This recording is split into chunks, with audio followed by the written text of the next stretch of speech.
the radical. Fundamental principles of freedom, rational self-interest, and individual rights. This is the Yaron Brooks Show. All right, everybody, welcome to Yaron Brooks Show on this Friday, the day after Thanksgiving. Hope everybody had a fantastic Thanksgiving yesterday. I did. Went to a favorite restaurant, had some the best turkey I've ever had, really. And generally fantastic food with my wife. It's a great company. Really a nice, relaxing event. We also, usually on Thanksgiving you watch football, I guess. We've never watched football, but people usually watch football. Well, yesterday, the game to watch was soccer. The World Cup had 4 games going on yesterday, and the best by far, for those of you who don't know, soccer, the best by far was Brazil yesterday. Oh my God, that was a fantastic game and one of the most beautiful goals scored that you will ever see. It just gorgeous. So if you have a chance, try to go online or try to see it somewhere. The second goal, Brazil won 2-0. The second goal of the Brazilian victory, the Brazilian scores, is just a gem. It is a beauty. It is a testament to just the ability and the flair of Brazilian football or soccer, and a lot of fun. I really enjoyed that game. Brazil could have easily won that game 7-0 or something like that. They had tons of opportunities that they blew throughout both the first and particularly the second half. But at least they won. I'm rooting for Brazil this World Cup. Hopefully they take the title. But it was truly an amazing. I know Americans, most of you don't care about soccer, but that was a good game. And of course, a little bit later today, we've got the U.S. playing England, not the U.K., because the U.K. has like 4 different teams, right? The U.K. has England, Wales, Scotland, and I think Northern Ireland. They each have their own teams, and 2 of those teams are in the World Cup, Wales and England is playing the American team, the U.S. team this afternoon. So that'll be fun to watch. And I have to admit that I'm rooting for England, not just because I think they're a much better team. They have a chance of winning the whole thing. An England-Brazil finals, I don't know if that's even possible, or semifinals or something like that, would be pretty cool. So that's what I'm rooting for. Anyway, I encourage you to watch that. So that was a lot of fun. But I do want to also use the opportunity of the World Cup to talk about a few other things relating to Qatar, which is the country in which these games are being held, a country that is a dictatorship, a country that is basically a theocracy, that is run by Sunni Muslims, that treats its kind of immigrant workers, its imported workers, primarily from Pakistan and from India, horribly. I mean, just horrifically. They have no rights. They have no illegal standing. But also, this is a country that is unbelievably intolerant because of its Muslim laws. So, for example, Budweiser is a sponsor of the World Cup. It's one of the main sponsors of the World Cup. I think some of the cups, some of the prizes that are being provided are called Budweiser prizes for different things. And like a week before the World Cup started, the Qataris said, oops, we're not going to allow any beer sales in the stadium. The agreement had been that while there wouldn't be alcohol sold in Qatar, because that's illegal, you will be able to sell beer in the stadium. Nope, that was banned. So here is Budweiser, the sponsor, and Budweiser's plastered everywhere, and they can't actually sell the beer. And here are the fans going to watch soccer, and they can't drink beer. I don't know how they're managing. Particularly those Northern Europeans, how can they even manage to watch a whole game without a pint of beer? But that's just one example of kind of the the randomness, I don't know contractually whether Budweiser has any claim against Qatar. I assume they do. I mean, I assume it was in their contract. But that's one example. Another example is the ban in Qatar on flying the rainbow flag of LGBTQ+. So anybody seen with a LGBTQ T-shirt, hat, flag, so just the colors, doesn't even have to say anything, just the colors. The item of clothing is confiscated. Luckily, it's very hot in Qatar, so if you lose your T-shirt, you can still survive. But they've confiscated items of clothing. They've confiscated bucket hats, and they've confiscated like armbands, and it's just been a constant conflict around LGBTQ, because remember, this is a culture that stones homosexuals or drops them from skyscrapers to their death below, or basically kills them. So homosexuality is banned. Homosexuality is something that you get killed over. So this is where they're holding the World Cup. It is really hard to believe that this is the kind of place that FIFA, the organization that runs these things, has chosen to run a World Cup. But here we are. This is it. So anyway, sad, and I don't know. I have to say that in spite of all that, I'm still watching. But it is pretty horrific that this is some of the choices that were made by FIFA, and by every measure or by every suggestion, corruption had a lot to do with this. Let's see. So we've already blown through our what do you call it, quota for today for Super Chat.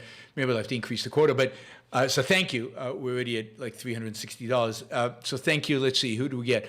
Wes, thank you for the $50. Really appreciate that.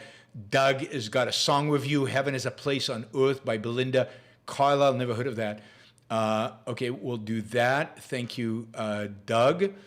And then, so that was 150, and then Armin just gave 200, which is pretty amazing. And Michael's just come in with 100. But let me do Armin, because it's related to Qatar.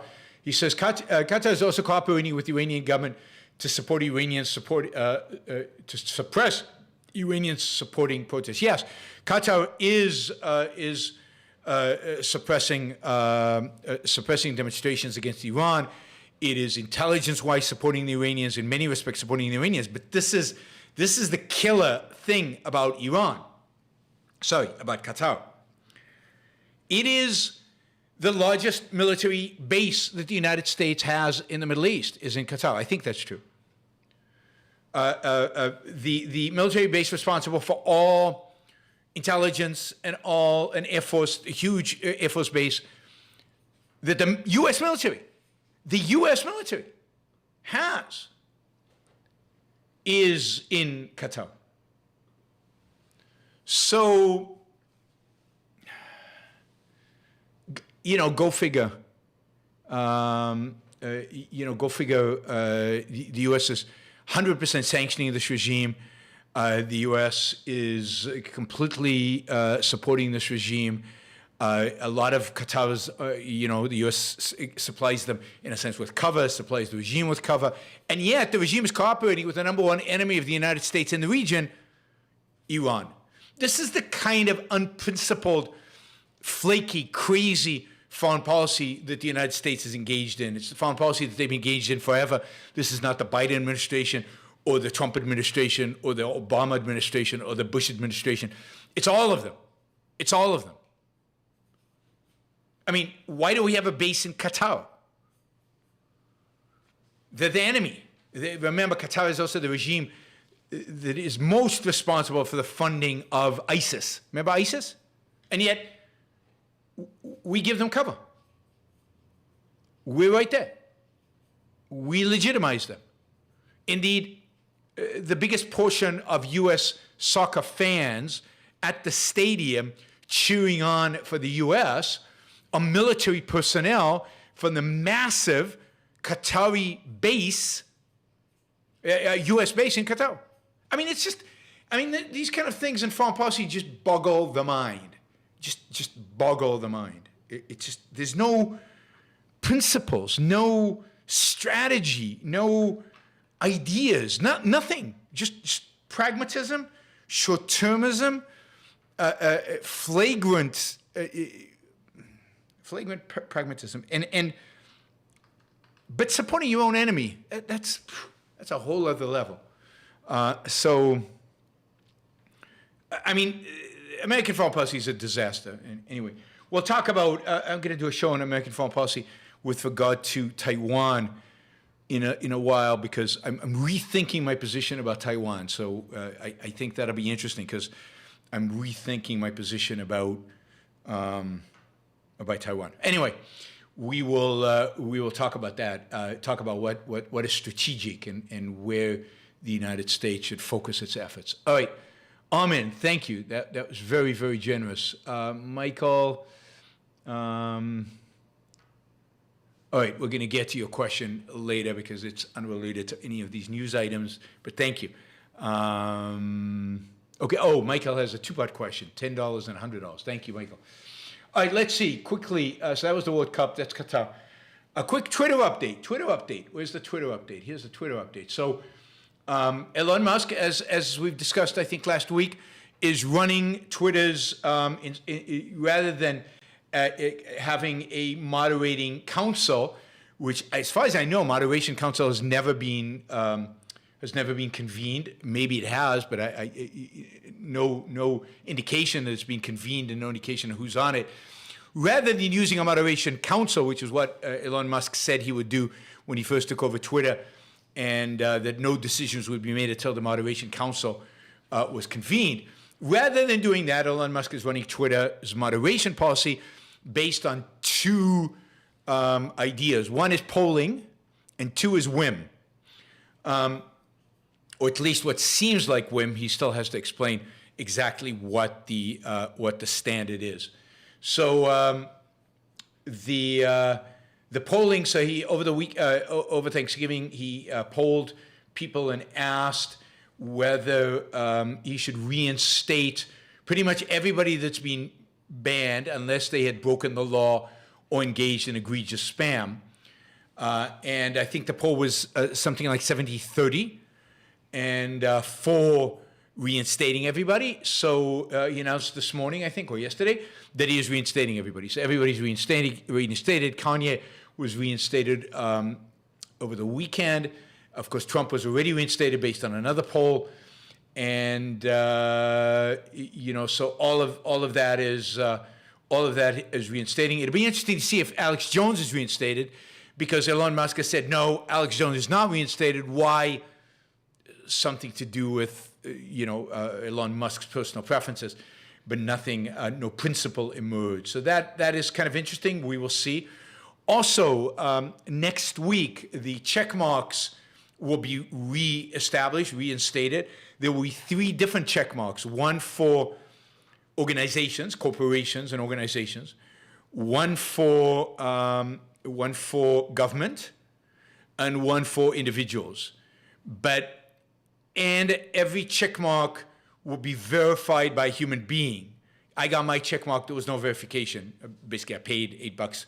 I don't think they ever charged my credit card, but I paid $8 and I got the check mark. So now they're going to be verified by an individual to make sure you really are who you say you are. What will be interesting is he going to charge for them? No indication yet if he's going to keep that the $8 thing. I still have a check mark, but it's not blue, it's white.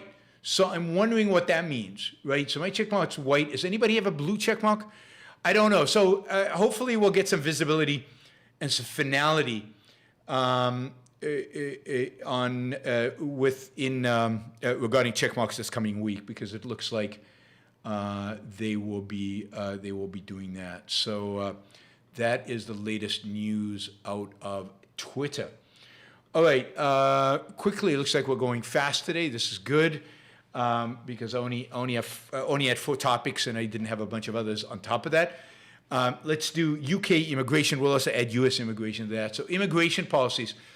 UK immigration, it looks like this year is going to be a record year. So in the first 6 months of the year, the UK, in the UK, remember this is legal immigration, the UK has admitted more immigrants than at any time in its history. 500,000 people in the first 6 months of the year, which supposedly is the largest number ever. It's interesting, this is becoming a big issue in England, and I think the Labour Party, the left, has now come out and said British businesses are going to have to get used to managing without immigration because we're going to cut immigration dramatically. So the Labour Party, it's the left in the UK that wants to cut immigration. I've always said the left was anti-immigration because of labour unions and so on. They don't want the competition. It is interesting that there are a number of reasons why this year is a record year. One is that 2020 and 2021 were really low years because of COVID, so very little immigration in 2021. During that period, there was massive labor shortages in the UK, so employers urged the government to increase legal immigration, and that has manifested itself this year in terms of filling in those positions.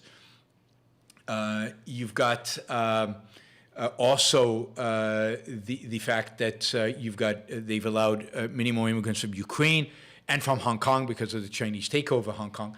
But what's interesting is that now almost all or a big majority of the immigrants coming into UK are no longer people from the EU. So many more Pakistanis, Indians, Africans from places like Nigeria, so former British colonies in Africa. So what's happened is you're getting a lot more immigrants for former colonies and a lot fewer immigrants from EU, which is, I've said this before, which is interesting from the perspective of xenophobia to the extent that that's an issue. Europeans at least look like the Brits, and they come from European countries. These new immigrants don't look like the Brits. It'll be interesting to see if there's a backlash against this. So far, the backlash has been on the left, not on the right. Now, that might be an attempt by the left to capture the populists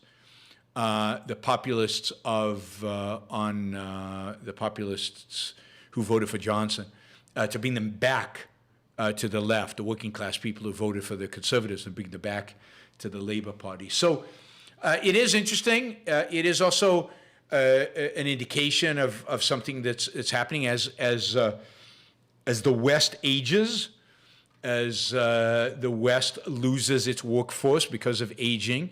Well, 2 reasons it loses its workforce. One, because of aging, an aging population, people are retiring. But second, because of the welfare state, there are more and more people in the West who would rather not work than work the kind of jobs, kind of hard, manual kind of service jobs.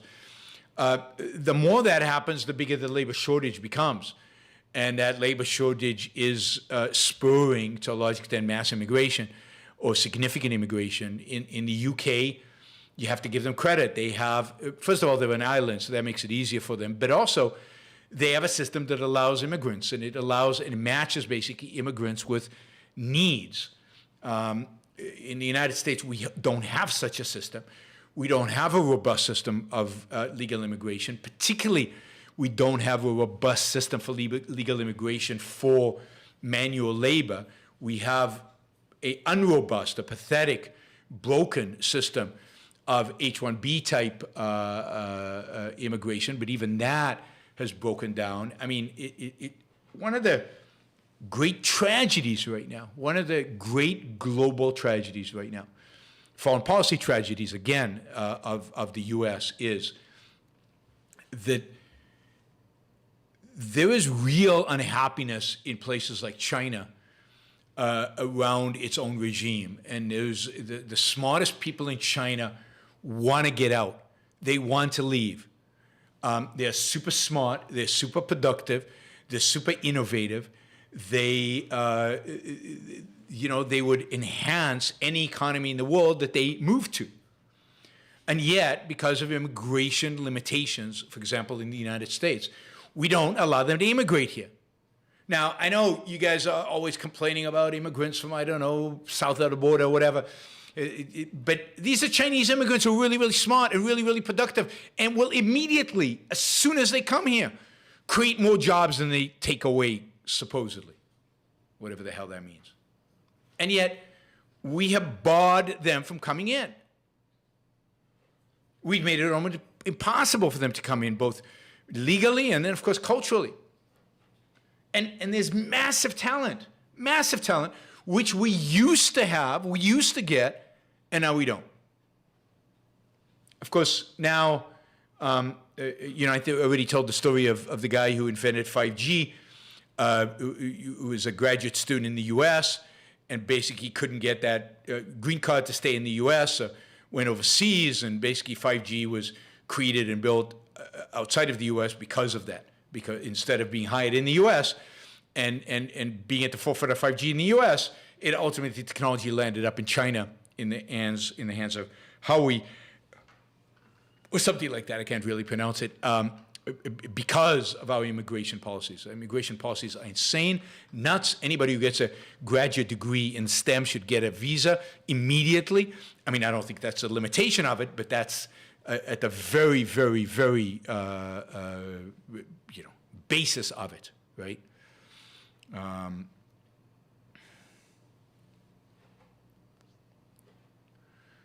All right. Let's see, what else? So yes, same problem we have in the U.S. right now. There is a massive shortage of labor. There's still millions and millions of jobs that go unfilled in the U.S. and unfilled because Americans don't want them, because it's not an issue of wages, because wages are rising. It's an issue of Americans don't want these jobs. There are millions of these jobs that are unfilled, which hurts our economy, puts a cap on GDP growth, it puts a cap on our standard of living and quality of life. Some of these jobs are very high end, some of them are low end, some of them are in the middle. Blue collar, very high skilled laborers. There's always seems to be in the U.S. a shortage for welders. There's certainly a massive shortage in construction workers. It's why real estate prices, one of the reasons why real estate prices are high is because there's just not enough construction workers to build all the homes that are needed in the U.S. And you could go on and on and on the shortage of labor. And there are millions of people south of the border who want to immigrate to the United States. There are millions of jobs in the United States that they could fill. And yet we have created a bureaucratic, irrational, stupid system of immigration that encourages people to cross the border and get welfare rather than actually cross the border and work. It encourages people to if they want to come legally, to apply for all kinds of, humanitarian issues, and then they can't work for 6 months, and then there's a backlog, so they can't work for another year, and so we're taking massive human productive ability, and we're taking them off the market. But because they're in the U.S. already, because they crossed the border, they still get aid. So we're basically taking foreigners who come to this country to work, and almost all of them want to work. And instead of providing them with work, we do what Germany does. We give them welfare.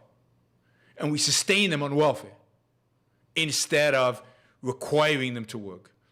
And nobody, not Republicans and no Democrats, nobody is proposing solutions for this. I mean, the solution of just turning them around and sending them off to Mexico is not a viable solution long term.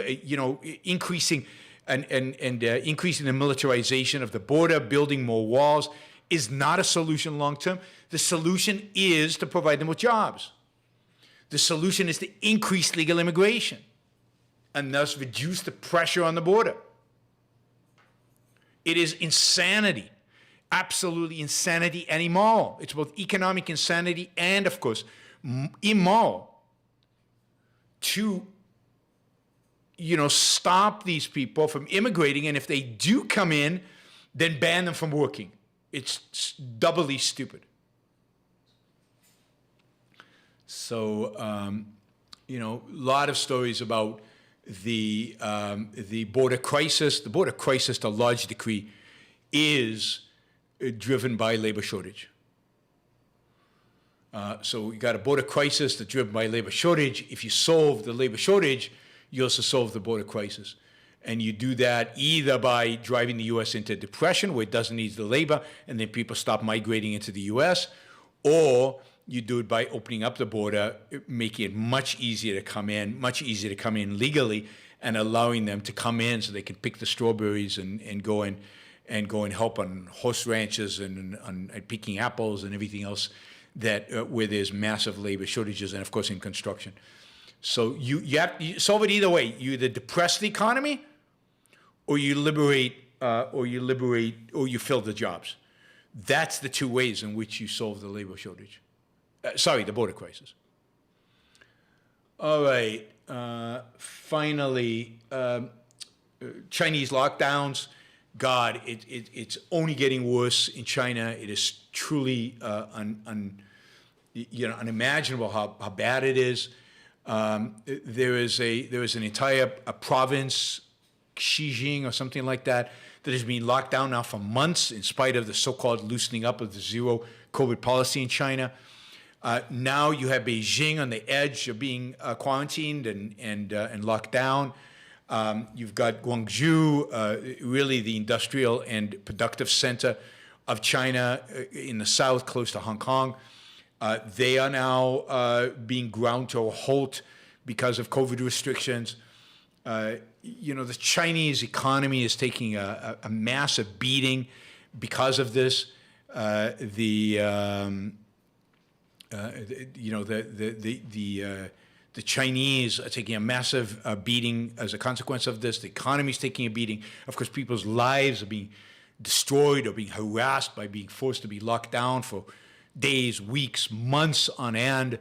I think the culture in China is taking a beating. As we said, the economy is taking the beating. It's going to be interesting politically if Xi and his cronies, how well they survive all these COVID shutdowns and how well they do moving into the future. But it does not look good for China. China is it's a massive problem, a massive challenge. And of course, they could solve this with vaccination. They at least could solve the fear of millions of deaths and fear of hospitals. They won't do that because they won't take the technology without owning the technology. They won't actually embrace the vaccines unless they get to own the technology, and Moderna and I think Pfizer are standing up to them and not allowing them to just steal the technology. So they're suffering through this. It's unthinkable. I think one of the interesting things about this, one of the really, really interesting things about this, I do not think, by the way, that the Chinese are doing this on purpose. I do not think the Chinese are doing this in order to control their population. They already had massive controls of the population. They already were monitoring much of what they did. They already had the cameras and the social scores and all of that. So this is not about control. This is a massive failure of the Chinese regime. And they know it because it hurts their economy. It hurts their ability to project power. It's going to hurt their investment in things like chips. It's going to hurt their military strength. It hurts everything. There's no advantage that the Chinese central government has from these lockdowns. And at least I find it fascinating that I find it fascinating that so many. I find it fascinating that so many conspiracy theories still exist around COVID. It doesn't really exist. There was no COVID. COVID isn't a big deal. Or that COVID was somehow imposed on us by the Chinese. And yet, who is the biggest sufferer for COVID? By far, the biggest sufferers from COVID are the Chinese. They've had more lockdowns. Their economies have slowed more. They have recovered less. They have lost more GDP. They have lost more. They've fewer deaths, but that has come as a massive cost. If COVID is a scam, if COVID never existed, if COVID is not dangerous, then you must conclude that the Chinese are absolutely unequivocally stupid. And I don't think that's something one can easily conclude. Let's see. So China lockdown's only getting worse. They try to loosen things up, but you know what? COVID's out there. COVID's very virulent. People are getting COVID, and unless the Chinese are willing to accept the fact that COVID's not that big of a deal, or are willing to actually start vaccinating their people and pay Moderna and pay Pfizer the money that they need to pay them in order to do that, they're in trouble. Of course, they are trying desperately to develop their own mRNA vaccines. They have not been able to master the technology. It's not easy. Just like they're trying desperately to produce next generation chips, and they have not been able to master the technology. All right. Thanks, everybody. That's the program. We've got a bunch of Super Chat questions. We're going to go over them quickly. We have raised almost $500. That's amazing. That's almost double our goal. So thank you to all the Super Chatters, particularly Min and Doug, who did a song, and Michael. And here's Michael's question. Michael says, my philosophy professor asserts that everything we perceive is bias. So there can be no concept of objectivity. I gave a simple counterexample of a hot stove. I said the fact that a stove is hot is not subject to bias. It just is. She responded by saying hot is subjective. The fact that people can perceive reality differently because of their pain tolerance is bias. All the perceiver can do is experience his own bias. I mean, that's typical, but that is nonsense, right? The stove is hot. Right? We can measure that heat. We understand the physical properties of what hot means. We can see the damage that it does to our fingers. No matter what your heat tolerance is beyond a certain temperature, you will burn.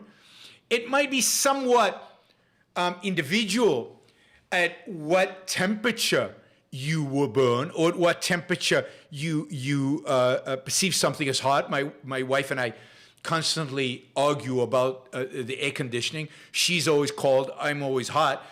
But there's a certain level where we both are hot, and there's a certain level where we're both are cold. So absolutely it is objective, and it's scientifically knowable and provable. The more we understand about human biology, the more we will know exactly the temperature at which human skin will burn. The more we understand about human biology, we'll even understand the differences between why you perceive heat a little differently than I perceive heat. None of that is bias. Every single aspect of that is objective. Now imagine where somebody like that is so easy to show that it's objective. Even firewalkers are not going to say it wasn't hot. They just have the tolerance for it. Right? But it's still hot for them. And if they stay there, if they don't walk, if they actually stand, they will burn. They will burn. So, I mean, imagine if at that level they think our senses are biased, or everything we perceive about reality is biased. Imagine what they think about more abstract things. Apollo Zeus says, sanctioning Iraq, sanctioning Qatar. I mean, the question is who should sanction him? I think FIFA should have sanctioned him. I think Budweiser should have sanctioned him. I think everybody should have sanctioned them at the time. Now it's too late. What are you going to do now? I mean, people, U.S. soccer could have withdrawn from FIFA over this or something, but there are no principles. But for you to sanction it now and not watch the soccer, that's just inflicting pain on yourself to make you feel a little bit better. There's no benefit. There's no anything else. I don't think watching the games is sanctioning. I get what he's asking. I don't think you sanctioning him, all it does is it hurts you. That's all. Stephen Thurdham, I hope you had a great Thanksgiving, Yaron. Mine was great, especially because the Cowboys won. American football is better than soccer, just saying. No, not while American football players, when they leave the game, suffer significantly from brain injuries. Significant numbers of them do. Not while the NFL could, for example, change the helmets to make it a safer game, and they refuse to do so. Not while, everybody cheers the bigger the hit, the more the concussions, the better. No, I would rather watch soccer right now. The idea that every time a quarterback gets hit and his head hits the thing means he's cutting his lifespan or increasing the potential of brain damage down the road. I think football is an amazing, beautiful game, and American football, and I love it. But I can't, now that I know about the brain damage, I can't ignore that. I can't ignore that. So I have stopped, for the most part, watching football. I watch it once in a while, but rarely. All right, Cold Savage says, I like Ben Shapiro, but he went after Chuck Schumer on immigration. Well, of course he did. It's frustrating that we have a labor shortage and the right is more worried about making sure immigrants can't come in. It's stupid. Yep. I think it's sad. And it's uniform. There's almost nobody out there who's pro-immigration. Almost nobody. All right. Again, thank you, everybody. A great Super Chat day. We did it a little shorter. I'm happy about that. So we're only 37 minutes in. We're still going to try to make it a 30 to 40-minute show. I appreciate all your support. I hope you're enjoying these. I will see you again with one of these on Monday. On Sunday, we've got a Q&A, Ask Me Anything session, both with my 25-plus supporters on video and all of you through Super Chat. And then I will either have a show tonight at 8 p.m. or tomorrow probably at 3 p.m. So we'll see. But the Q&A with supporters will be at 3 p.m. on Sunday. See you all maybe in a few hours, maybe tomorrow. I will decide later today and let you know. Thanks, guys. Hope you enjoyed it.